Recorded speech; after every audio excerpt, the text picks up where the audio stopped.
Good morning, and thank you for joining me on the Path to Liberty.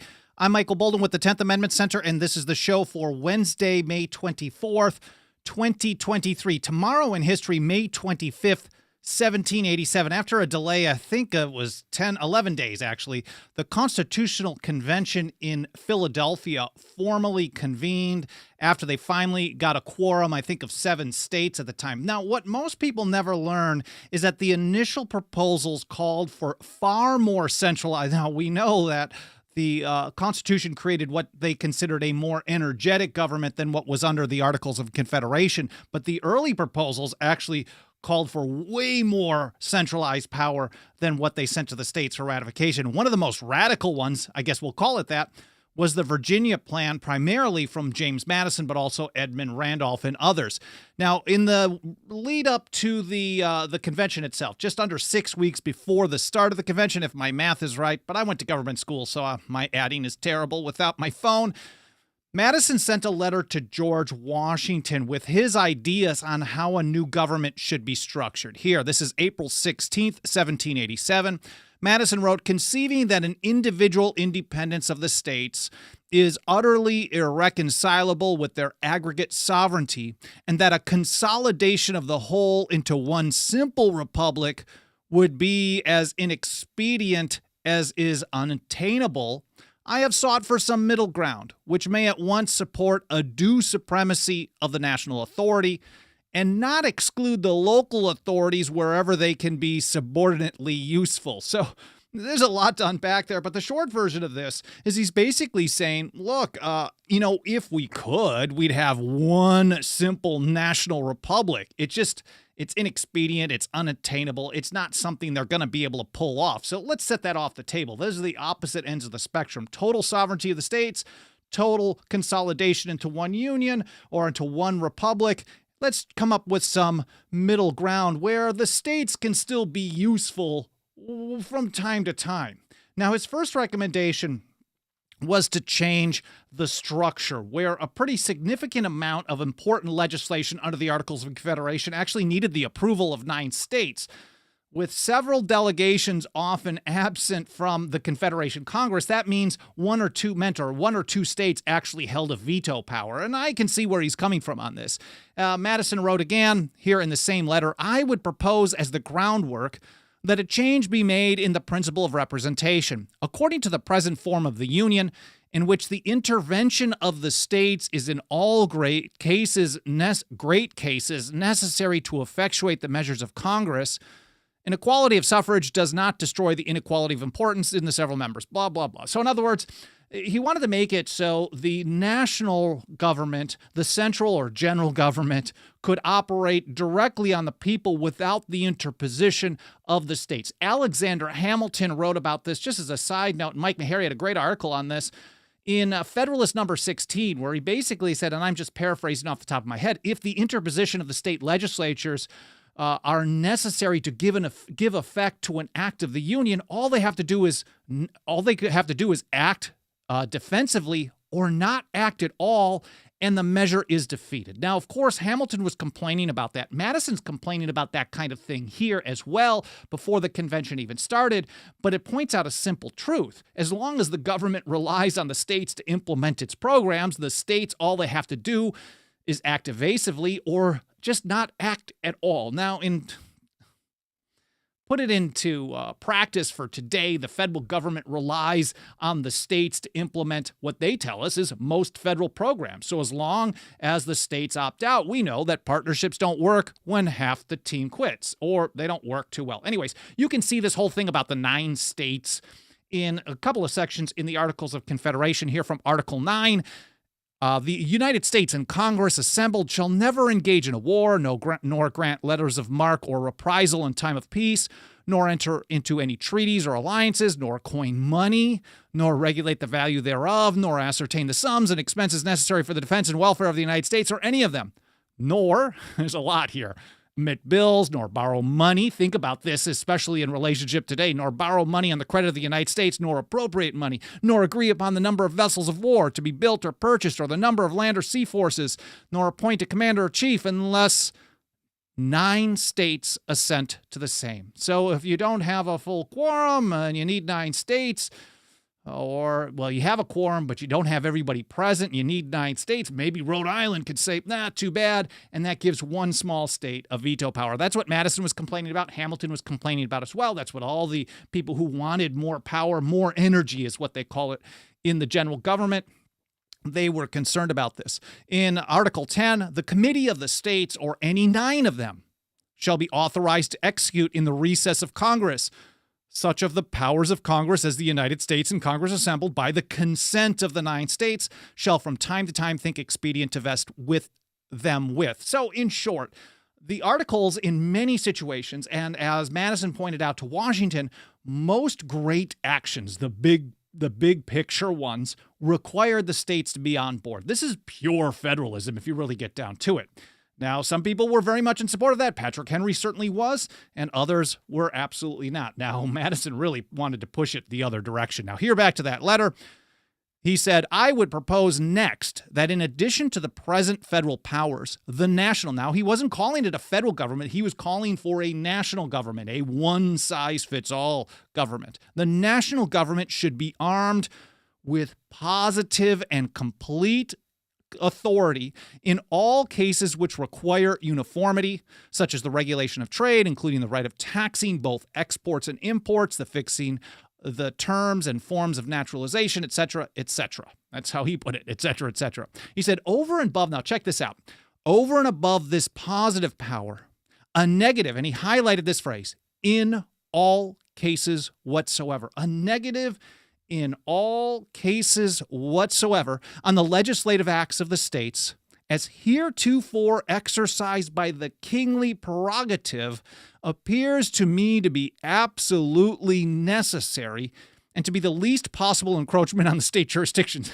Least encroachment was basically to say the federal government should have a veto power over every act of the states. Now think of what ended up being the Supremacy Clause and how much they twist that today, where they say, we know that the federal law is only, the Constitution is the supreme law of the land, and federal law is only counted as supreme when in pursuance of the Constitution. That has been twisted into federal law is automatically always supreme until the federal government or one branch of the federal government decides that it made a mistake. And that's how we have it playing out today. And in essence, it's very close to federal acts are supreme in all cases whatsoever, unless the feds tell us, well, too bad, we're not going to do it. So in essence, it's kind of the same. But if they were expressly giving them the power in all cases whatsoever to veto the states on top of it, that's pretty wild to me.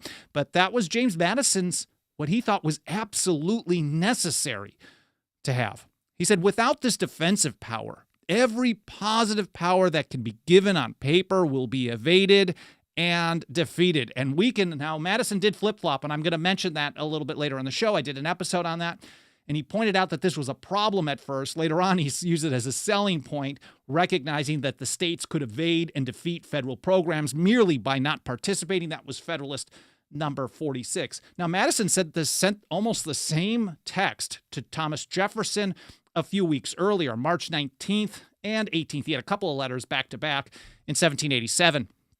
He said, over and above the positive power of regulating trade and sundry other matters in which uniformity is proper, to arm the federal head with a negative, again, in all cases whatsoever. And it's important to recognize that phrase, in all cases whatsoever. Those of you who have studied the American Revolution or listened to a lot of my shows, you've heard this phrase before. Wants a negative on all cases whatsoever on the local legislatures. It doesn't matter. It could be the most simple regulation on a park bench or something like that, and the national government would have had a veto power over the local government. Without this defensive power, experience and reflection, he wrote to Jefferson, have satisfied me that, however ample the federal powers may be made, however clearly their boundaries may be delineated on paper, they will be easily and continually baffled by the legislative sovereignties of the states. So we know that they don't have that particular power. They actually rejected that, and I'll get to that in just a moment. But we know that the states can evade or defeat federal programs as long as the feds rely on the states to implement them. And that happens all the time. But Madison considered this a defensive power. He was concerned about federalism. He didn't like it. He wanted it to be, well, at least at this point, it sure seems pretty clear. He changed his tune after the convention was over. But anyways, he used that phrase in all cases whatsoever. And I keep hammering on that because it should almost be shocking that someone at that time, so shortly after the Revolution and the War for Independence, which followed the radical change in the views of the people, which was the real American Revolution, to use a phrase of creating a new government saying in all cases whatsoever. When people tell you behind the scenes, some of these Federalists were actually trying to reinstate the British system, this is absolutely true. Madison wanted it. He gave up on that. I don't necessarily know why, but he certainly wanted it because the phrase in all cases whatsoever, and I don't know his motivation, but he certainly put it in highlights. He put it in italics or bold, both to Washington and to Jefferson. So he was really focusing on that. He called it the kingly prerogative because this was a reference to the Declaratory Act of 1766, the day that the Stamp Act was repealed due to the nullification and resistance by the people in the colonies. The day that it was repealed, they decided to give a slap in the face. Okay, you won on this round, but we're passing the Declaratory Act, which claims the power over the colonies, quote, in all cases whatsoever. And I did an episode covering this, it looks like 2 years ago, March of 2021, unlimited centralized power in all cases whatsoever. We heard over and over during the Revolutionary period that as long as they have this power, there is no deal. Thomas Paine in his American Crisis, these are the times that try men's souls, winter of 1776. That was the first line. These are the time that try men's souls. He went on in that first paragraph or so to talk about it may seem difficult. They may be making a deal with us on one issue or another to have us lay down our arms. But as long as they claim the power over us in all cases whatsoever, we can't give up. No, he said, no earthly, and this is my paraphrase, no earthly being should have this kind of power. This is a claim that is absolutely horrible. John Hancock, in his great Boston Massacre Day oration, talked about, the fact that we're talking about taxation without representation. This is a problem, but it is an outgrowth. This is just one example of how they've used this claim power over us in all cases whatsoever. So again, Madison specifically demanded or was asking for the same kind of power that they fought a long, bloody revolutionary war for independence to get away from. Now, he did end up flip-flopping on that, which is a good thing. I'll mention that later. Here from Wiki, which has a nice overview, surprisingly, on the Virginia plan. They say that while waiting for the convention to formally begin, so Madison's writing letters, he's doing all this study of history of other countries throughout the world and throughout world history, and he's really well-versed in this stuff. And he starts putting together this plan. He's writing letters to Jefferson, Washington. He's got letters to a bunch of other people. You can go through and I'll link to this in the show notes so you can read it.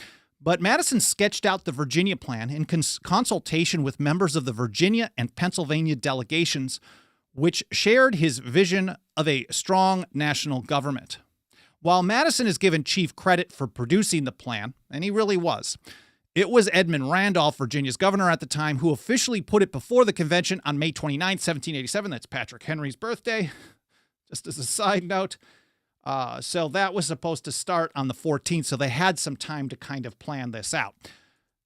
Calling for the creation of supreme national government, they write, the Virginia plan was a radical departure from the Articles of Confederation. Based on what he was telling Washington and Jefferson, we can see that it's going to be a mess. It was presented to the convention as 15 draft resolutions that outline basic principles of government. I'm going to get to some of the highlights in that on that in just a moment, but I should mention that all these sources that I'm mentioning here, and I've got some articles and episodes, all kinds of stuff for you to read and learn more in context on your own time.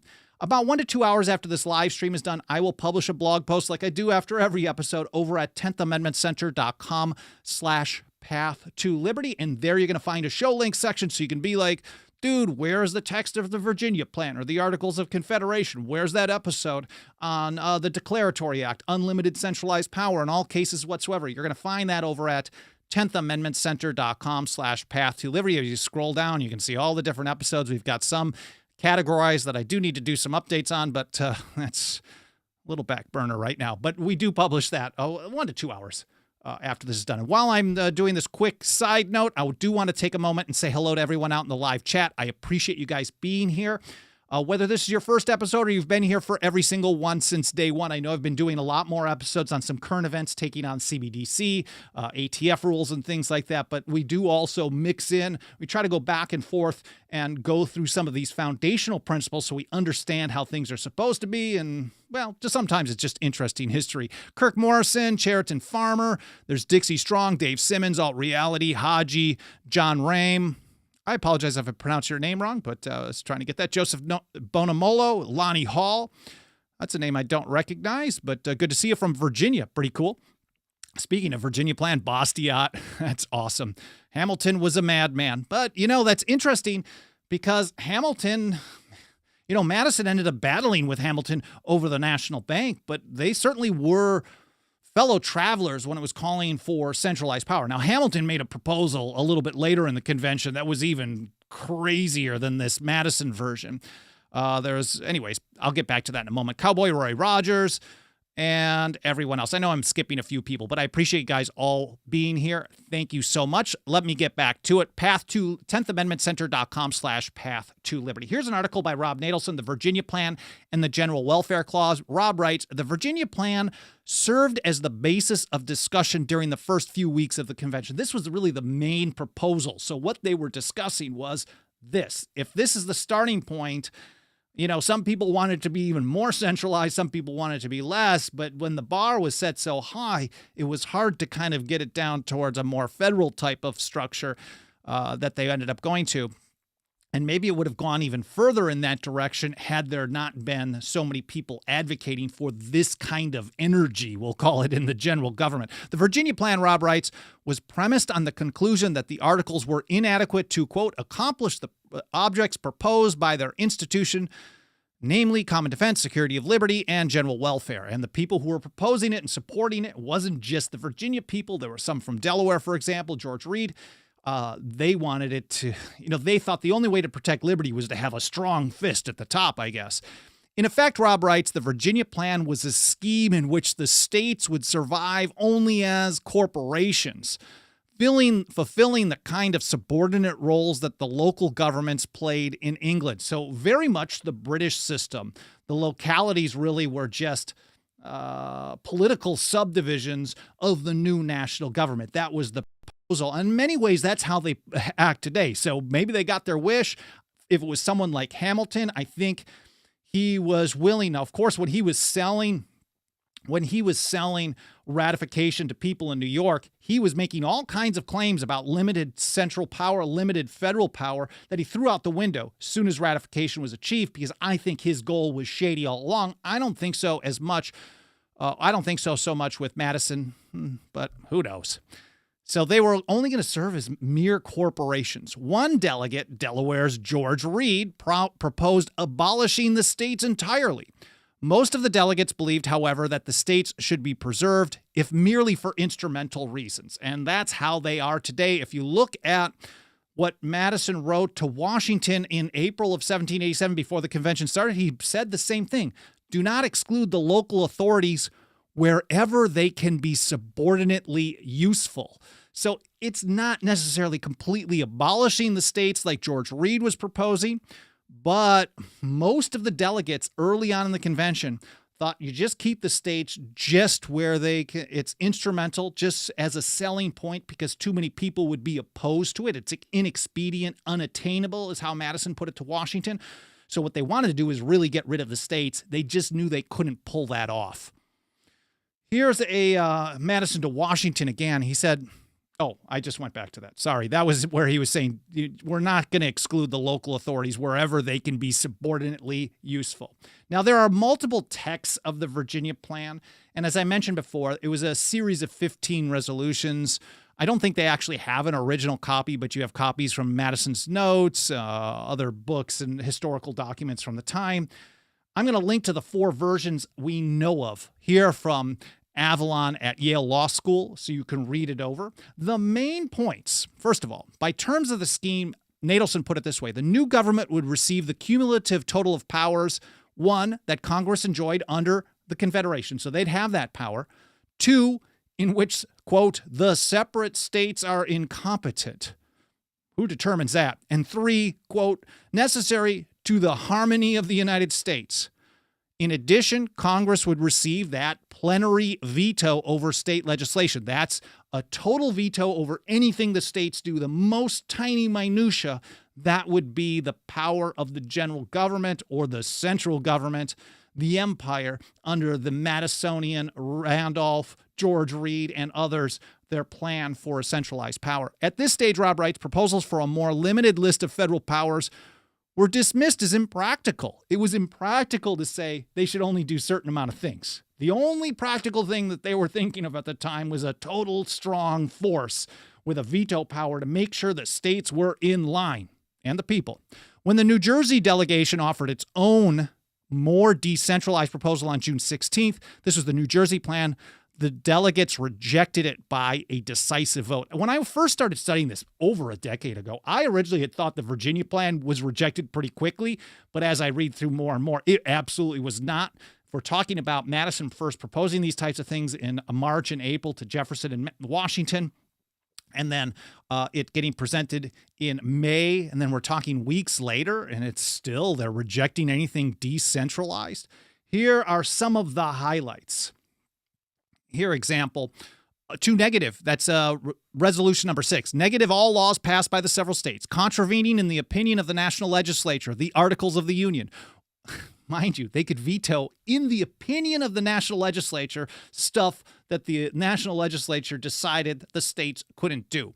The Articles of the Union or any treaty subsisting under the authority of the Union. And to, check this out, to call forth the force of the Union against any member of the Union failing to fulfill its duty under the articles thereof. So not only were they saying a veto power, but they also wanted to have, they also wanted to have a complete use of force against the states, to coerce them into doing whatever the central government wanted to do. Now, a couple days later, I think it was on the 18th, after the New Jersey plan was rejected, June 18th, Hamilton made his long speech and proposal for an even more insane plan. It was quietly rejected very quickly. Now, from there, it was Roger Sherman of Connecticut who first introduced, from my understanding, he was the first guy to introduce a proposal in the form of a motion to enumerate the powers of the central government, and it was also rejected at that point. So Resolution 6 in the Virginia plan was the big one. So it called for that national veto and the ability to muster the armed forces, in essence, of the country against any non-compliant state. That was absolutely rejected. Anyway, so here from Nadelson, the day the convention rejected Roger Sherman's motion, that was July 17th, that marked the high tide of proposed centralization. He was only one of several delegates contending that the states should not be mere corporations, but should be left with considerable authority. Later the same day, they won their first battle when the convention voted to abandon the congressional veto over state legislation and replace it with a general supremacy clause in pursuance of federal powers delegated. So we're talking about all the way in July. I mean, if you're looking from May through September, half the convention, the first half really was all about how to create the most centralized state in history. Today, we certainly have that. I don't blame a document for that. So words on paper don't enforce themselves. Ultimately, as John Dickinson put it, he said, a good constitution promotes but doesn't guarantee a good administration, and it's ultimately up to the supreme sovereignty of the people to protect and preserve their own constitution, whether the government likes it or not. So Nadelson continues, he said, when the committee, this is the Committee of Detail, submitted its revision on August 1st, the sweeping language of the Virginia plan was gone, and a modest enumeration had replaced it. Efforts later in the convention to add powers to the list were mostly unsuccessful. So by mid-July, the idea of enumerating powers was really starting to move forward, and the Virginia plan was finally just nailing the coffin by August 1st. But that was a vast majority of it, and we know that most of the people were really wanting more and more power. And we also know that Madison had a pretty big change of heart, because he went from taking this position that a national veto and some private letters was absolutely necessary to prevent the states from interfering with national power and national goals, and that he proposed this officially at the Philadelphia Convention. Then he went to Federalist number 46 in 1788, where he pointed out that states refusing to comply is a powerful check on a way of stopping federal programs. This was a selling point to get ratification. I did cover that in an episode almost 3 years ago, Madison and Hamilton, A Tale of Two Flip-Flops. Of course, I will link to that in the show notes when I publish that in just a little bit. I'm not sure how Madison changed his tune on this. I know that, of course, he's writing to Jefferson, so I'm digging through, and I am surprised I hadn't done this yet, because I know I'd mentioned I don't know why he changed his mind, and I still don't know to this day. But I started looking through last night as I was putting together my notes for this episode. Well, why haven't I looked for the return letter from Jefferson to Madison? And I found it.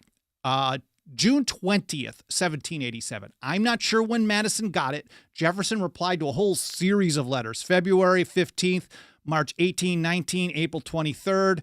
But he really wanted, he said, March 18 and 19th, he wanted to touch on this idea, these proposals that Madison was having, what became the Virginia Plan, what they proposed in the convention. And here's how Jefferson put it. The negative, so the national veto. The negative proposed to be given them on all the acts of the several legislatures is now for the first time suggested to my mind. Prima facie, I do not like it. So on its face, no way, I'm not into it. Jefferson, of course, was not going to be into this. Now, I know a lot of people want to tell you that Jefferson had no influence, but that's absurd. Certainly was influencing Madison. He was influencing the South Carolina ratifying convention, Virginia ratifying convention, and others. Just his mere name being mentioned or hinted at was a pretty big deal. But prima facie, I do not like it. If it fails an essential character, that the whole and patch should be commensurate. So in other words, the problem, the solution has to be fitting for the problem. And he's saying this is, sure, we've got the paper money issue that's happening on a state level. We've got some problems in Massachusetts, but to Jefferson, he said a little rebellion is a good thing now and then. It keeps them in check. It reminds them that if government gets too aggressive, the people might not put up with it. That's an important check on power. We know this from the American Revolution as well. He said, but this proposes to mend a small hole by covering the whole garment. Not more than 1 out of 100 state acts concern the Confederacy. This proposition, then, in order to give them 1 degree of power which they ought to have, gives them 99 more which they ought not to have, under a presumption that they will not exercise the 99. So we're going to give them the power to have this veto over all state acts.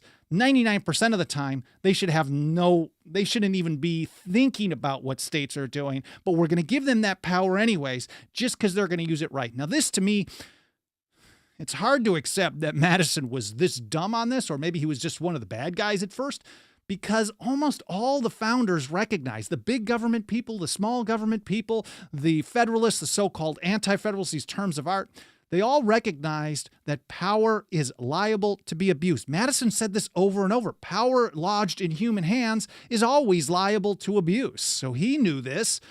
So the idea of giving them all this extra power out of fear of what was going down in Massachusetts, because that was what a lot of it was, and Patrick Henry was guarding against that. He was arguing against that over and over in the Virginia ratifying convention, pointing out, like, look, this is nuts. This is not affecting our life right here, right now. Let's not get too crazy about this. But Madison's basically what Jefferson's saying to Madison, like, look, okay, I'm with you 1% of the time. Maybe the feds need to be involved, but 99% of the time, no. And I think that's a good way of putting it. He kind of hammered that home. Anyways, this is the kind of information that we try to get out to more and more people every single day. I hope you guys found this interesting.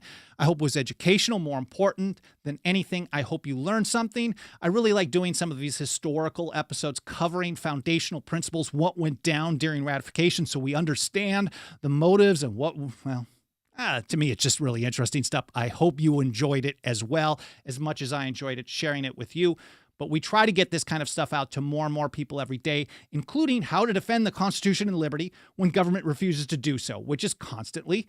And nothing helps us get that work done more than the financial faith and support of our members. You can join us for as little as $2 a month over at 10thamendmentcenter.com/members. Again, 10thamendmentcenter.com/members. We also have annual, 5-year, and lifetime options. I appreciate any consideration you can give to joining us to date. Don't feel any obligation. We've got, at least 10,000 articles and blogs on our website. We're going to continue doing this show at least twice a week. Usually I try to go for Monday, Wednesday, and Friday. I try to be as consistent as possible.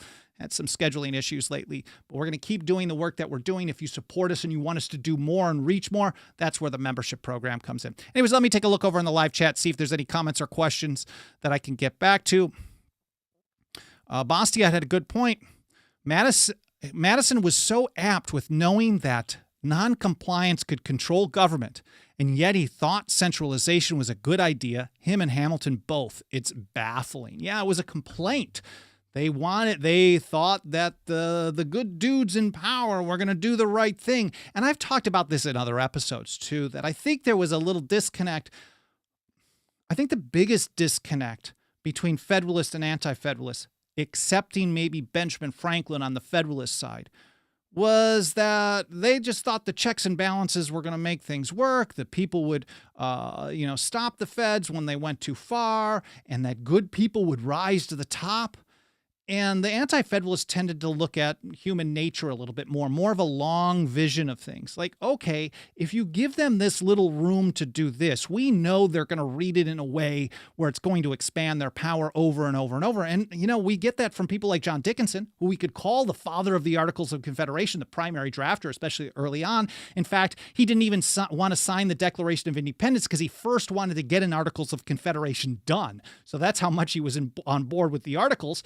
And then eventually he wanted he supported ratification of the Constitution. And he was one early on, during the Revolution, specifically saying, soon as you give them a chance to take more power, they will always take more and more and more. But anyways, again, I hope you guys found this interesting, educational, fun to watch or listen to.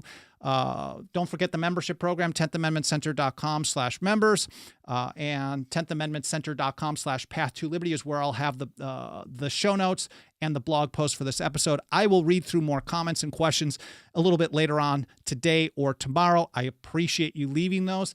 In fact, when you're doing that, smashing the like button, sharing links, leaving reviews on podcast platforms, that all can help trigger the algorithms of the mainstream platforms. And it also gives me, especially with the feedback, it gives me a lot of ideas for future episodes. Again, thank you for being here. I hope you have a great day, and I'll see you next time here on the Path to Liberty.